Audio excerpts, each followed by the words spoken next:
مجید کا اس تدبر کے اعتبار سے ہر دور میں ایک نیا روپ سامنے آئے گا. یہ قرآن اس تدبر کے اعتبار سے تاریخ کے ہر دور میں اس کے افق پر ایک خورشید تازہ کے مانند طلوع ہوگا کہ معلوم ہوگا قرآن تو ہمارے لیے اترا تھا، اصل میں تو اس دور کے لیے نازل ہوا تھا.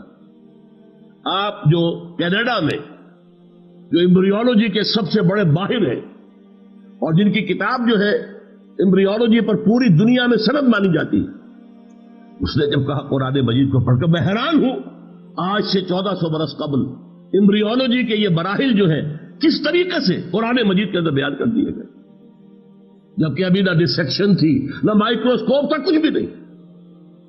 اس اعتبار سے غور کیجئے. والعصر لفظی ترجمہ کیا ہے؟ زمانے کی قسم ہے. اور قسم جو ہے آپ جان لیجئے، ہم جب قسم کھاتے ہیں اس میں دو مفہوم موجود ہوتے ہیں لازماً. ایک تو یہ کہ ہم جس کی قسم کھا رہے ہیں اسے گواہ بنا رہے ہیں. اللہ کی قسم، میں جو کہہ رہا ہوں ٹھیک کہہ رہا ہوں، یعنی اللہ گواہ ہے. اللہ شہید بینی و بینکم. اور ظاہر بات ہے کہ وہ کوئی عظیم ہستی ہی کی قسم کھائی جائے گی. لیکن جب اللہ تعالیٰ قسم کھاتا ہے اس میں عظمت کا سوال نہیں ہوتا. اللہ سے عظیم تر تو کوئی شے نہیں، اس میں صرف گواہی ہوتی ہے. زمانہ گواہ ہے. اب زمانے کے لیے لفظ کون سا لائے؟ عصر. عجیب بات ہے، قرآن مجید میں عصر اور دہر اس دونوں پر صورتیں موجود ہیں. سورۃ العصر آپ پڑھ رہے ہیں، ہم سورۃ الدہر آپ کو معلوم ہے 29ویں پارے میں. دہر میں اور عصر میں کیا فرق ہے؟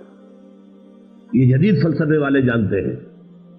ایک سیریل ٹائم ہے، وہ وقت جو گزر رہا ہے جس میں ماضی، حال اور مستقبل کی تقسیم ہوتی ہے. ایک ایبسولوٹ ٹائم یا پیور ڈیوریشن ہے، اس میں کوئی پیسج نہیں ہے، گزرنے کا سوال نہیں. عصر کہتے ہیں تیزی سے گزرنے والا زمانہ. اعصار کہتے ہیں بہت تیز جھکڑ، بڑی تیز آندھی، وہ اعصار ہے. یہ زمانہ بڑی تیزی سے گزر رہا ہے. اور اس زمانے کی یوں سمجھیے کہ جیسے علامہ اقبال نے ستاروں کا ایک گیت لکھا، می نگریم می رویم، می نگریم می رویم، ہم دیکھتے رہتے ہیں اور چلتے رہتے ہیں. گویا کہ ستارے انسانوں کا معاملہ دیکھ رہے ہیں، زمین والوں کو دیکھ رہے ہیں اور چل رہے ہیں رواں دواں. یہ بات 100% منطبق ہوتی ہے زمانے کے اوپر. یہ زمانے کی چادر جو ازل سے ابد تک ہے، یہ چشمدید گواہ ہے، چشمدید گواہ ہے. یہ تیزی سے گزرنے والا زمانہ، اس نے قوم نوح کو غرق ہوتے دیکھا ہے، کسی نے قوم ہود کو برباد ہوتے دیکھا ہے، کسی نے قوم صالح کو تباہ ہوتے دیکھا. اس نے بڑی بڑی تہذیبیں دیکھی، پھر تہذیبوں کا خاتمہ دیکھا ہے. بڑی بڑی سلطنتیں دیکھی ہیں اور سلطنتوں کے پھر حصے بکھرے ہوتے دیکھے.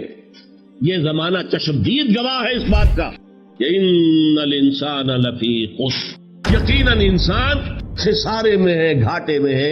اس لیے کہ تاریخ انسانی بتاتی ہے کہ سعادت کے دور بہت مختصر وقفوں کی شکل میں آئے اور باطل کا غلبہ دنیا میں بالعموم رہا ہے. اکثر و بیشتر باطل کا غلبہ رہا. سعادت کا، خیر کا، بھلائی کا، امن کا، سکون کا، عدل کا، قسط کا یہ دور تو شاد آیا ہے. زمانے کا انسان کی اس بربادی کو، تباہی کو اس کا چشمدید گواہ ہے.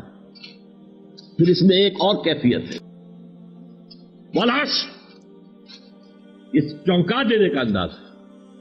دیکھو اے انسان، تمہاری اصل پونجی یہ وقت ہے اور یہ وقت تیزی سے بھاگ رہا ہے. ہائی اسکول میں ہم نے ایک نظم پڑھی تھی، سام of life. Heart is long and time is fleeting. دوڑ رہا ہے، بھاگ رہا ہے. And our hearts, though stout and brave, still like muffled drums are beating, funeral marches to the grave. ہمارے دل کی ہر دھڑکن ہمیں موت سے قریب تر لا رہی ہے. ہر دھڑکن جیسے کسی بڑے جرنیل کا جنازہ جب چلتا ہے بیٹ آف دی ڈرم کے ساتھ آگے بڑھتا ہے، اسی طریقے سے ہماری دل کی یہ ہر دھڑکن ہمیں موت سے قریب تر کر رہی ہے. غافل تجھے گھڑیال یہ دیتا ہے بنا دی، گردوں نے گھڑی عمر کی ایک اور گھٹا دی. چونکو ہوش میں آؤ. امام راضی نے لکھا ہے کہ میں نے دیکھا بازار میں ایک شخص بہت زیادہ آواز لگا رہا ہے، لوگوں خریدو، یہ میرا برف ہے، خرید لو خرید لو، کیونکہ اسے معلوم تھا کہ کچھ دیر میں یہ برف میرا پانی بن جائے گا، ختم ہو جائے گا۔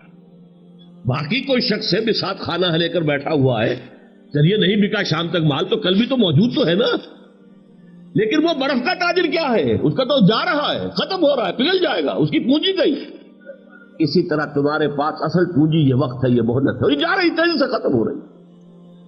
وَالْعَصْرِ إِنَّ الْإِنسَانَ لَفِي خُسْرٍ، یقیناً تمام انسان خسارے میں ہے، گھاٹے میں۔